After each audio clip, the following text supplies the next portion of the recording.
Good morning. My name is Dina Allen, and I am a member of Henderson Grove. And I bring you greetings on behalf of our pastor, Reverend Johnny McBethay, and our First Lady, Sister Miriam. I will be coming from Galatians chapter 6, verse 1.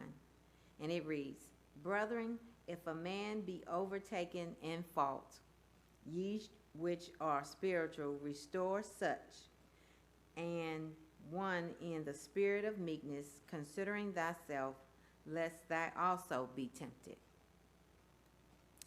My topic is building hope when sisters are tempted. So, being tempted could be considered something that we all are or have been or will be gone through as we live on this earth.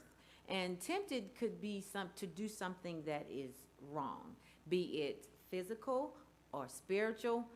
It is something that is could be considered as a wrongdoing.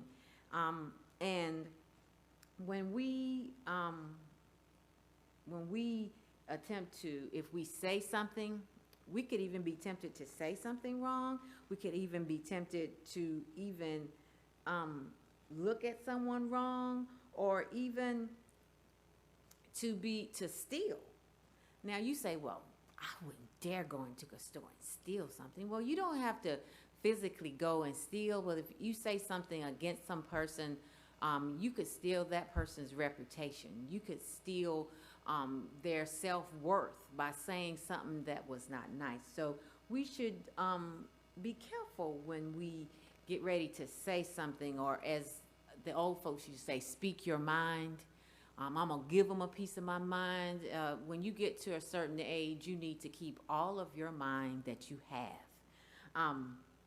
So when we are tempted, God, his word says, makes a way of an escape.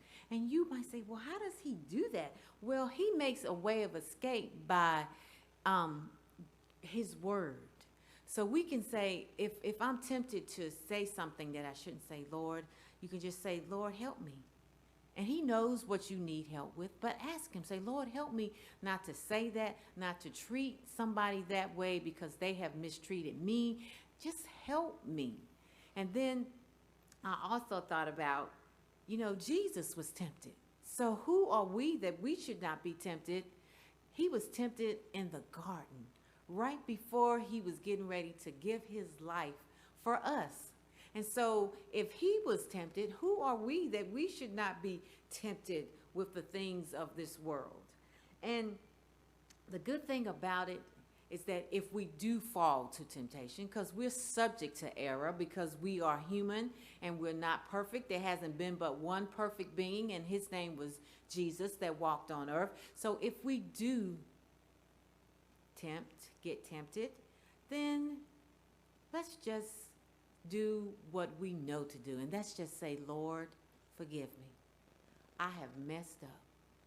And if we do that, and we do it in earnest, and we believe that he has, and he puts it, my grandma used to call it, in the sea of forgetfulness, where it will never rise or shame us again. If we do that, and we believe that Jesus has forgiven us, then we can move on.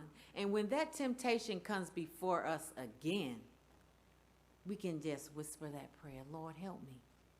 I messed up before, but please don't let me mess up again. And he is faithful, because he is faithful to forgive. And he has done it so many times for so many other people that, so when we find ourselves tempted and we don't know how to exactly get out of that, we just whisper that prayer that says, Lord, forgive me. And at the end, if we know that we know who he is for us, in us, and because of us, he is just to forgive us. Thank you very much. Have a good day.